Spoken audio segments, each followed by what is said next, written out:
कभी कभी हम जिन चीजों को नजरअंदाज कर देते हैं, वही हमारी जिंदगी की सबसे बड़ी भूल बन जाती है। ये कहानी एक ऐसे कमरे की है जो 5 सालों से बंद पड़ा था, और जब खुला तो उसमें सिर्फ सन्नाटा नहीं, मौत भी बंद थी। साल था 2019। जगह मसूरी की शांत वादियां। यहाँ एक पुराना लेकिन मशहूर होटल था, होटल हॉराइजन। ये होटल कभी राजसी हुआ करता था, लेकिन अब थोड़ी सी जर्जर हालत में था। फिर भी वहां का नजारा पर्यटकों को खींच ही लाता था। होटल का छठा फ्लोर हमेशा बंद रहता था। जब भी कोई पूछता कि वो मंजिल क्यों बंद है, तो रिसेप्शनिस्ट मुस्कुराकर कह देती, रिनोवेशन चल रहा है सर। लेकिन दरअसल वहां कुछ और ही चल रहा था, कुछ ऐसा जो समझ से परे था। अब कहानी में आते हैं हमारे मुख्य किरदार आरफ। आरफ एक ट्रैवल ब्लॉगर था। दुनिया की अजीब जगहों के बारे में लिखता और यूट्यूब पर वीडियो बनाता था। लेकिन इस बार उसे सिर्फ वीडियो नहीं बनाना था, वो ढूंढ रहा था सच में भूतिया जगह, जहां सिर्फ कहानियां से नहीं, सबूत भी मिले। जब उसे होटल होराइजन के बारे में पता चला, तो वो मसूरी पहुंच गया। उसने रिसेप्शन पर जाकर सीधा सवाल किया, क्या छठी मंजिल पर कोई कमरा खाली है? रिसेप्शनिस्ट का चेहरा एकदम सख्त हो गया। पहले तो वो मना करने लगी, लेकिन जब आरव ने कहा कि वो पैसे दोगुने देगा, तो उसने धीरे से एक चाबी उसकी तरफ बढ़ा दी। कमरा नंबर 609। कमरे का दरवाजा खोलते ही एक ठंडी हवा का झोंका आया। कमरा साफ था, लेकिन उसमें एक अजीब सन्नाटा पसरा था, जैसे वहां कोई रुका हुआ हो, जो दिखता नहीं, बस महसूस होता है। दीवार पर एक पुरानी सी तस्वीर टंगी थी, एक लड़की की, सफेद कपड़े पहने हुए, और उसकी आंखें, ऐसा लग रहा था जैसे वो सीधा आरव को घूर रही हो। रात को करीब 1:13 पर आरव की नींद खुली। उसे लगा किसी ने दरवाजे पर दस्तक दी है। थक थक थक। आरव ने झांका, बाहर कोई नहीं था। वो वापस लेट गया, लेकिन तभी बाथरूम से पानी की आवाज आई। छप छप।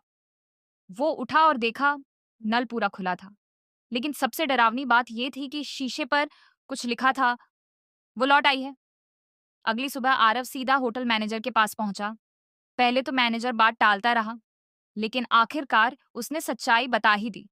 उसने कहा, 5 साल पहले उसी कमरे में एक लड़की थी, माया। उसकी अगले दिन शादी थी, लेकिन उसका मंगेतर शादी से ठीक पहले गायब हो गया। वो पूरी रात उसी कमरे में बैठी रही, और अगली सुबह उसने फांसी लगा ली। उसके बाद से उस कमरे में अजीब घटनाएं होने लगीं। दरवाजे अपने आप खुलते, खिड़कियां हिलती, और रात को एक लड़की के रोने की आवाजें आती। कई मेहमान डर के मारे भाग गए। तब जाकर होटल वालों ने पूरा छठा फ्लोर बंद कर दिया। उस रात फिर से वही दस्तक हुई, लेकिन इस बार दरवाजा अपने आप खुल गया। आरव ने देखा, दरवाजे पर वही लड़की खड़ी थी जो तस्वीर में थी। सफेद साड़ी, लंबे बाल और खून से सनी आंखें। उसकी आवाज में सिर्फ एक सवाल था, वो आएगा ना? मेरा मंगेतर आएगा ना? आरव की रूह कांप गई, लेकिन उसने हिम्मत जुटाकर कहा, माया, वो अब कभी नहीं आएगा। तुम्हारा इंतजार अब खत्म करो। इतना सुनते ही माया जोर से चीखी, झूठ, सब झूठ। कमरा हिलने लगा, पंखे अपने आप चलने लगे, शीशे टूटने लगे। आरव ने आंखें बंद कर लीं, और जब खोली तो सब कुछ शांत था। लड़की गायब थी। सुबह आरव चुपचाप होटल छोड़कर जाने लगा, लेकिन जाते जाते उसने होटल की दीवार पर नजर डाली, जहां गुमशुदा लोगों की तस्वीरें लगी थीं।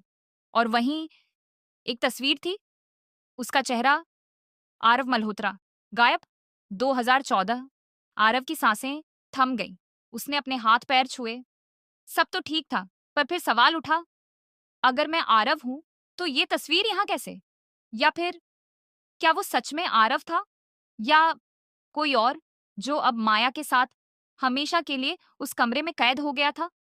वो लौट आई है, और अब शायद फिर कभी नहीं जाएगी। अगर आपको ये कहानी डरावनी लगी तो लाइक जरूर करें, और सब्सक्राइब करें डार का सामना को। हम फिर मिलेंगे एक और डर से भरी कहानी के साथ। तब तक खिड़की मत खोलना।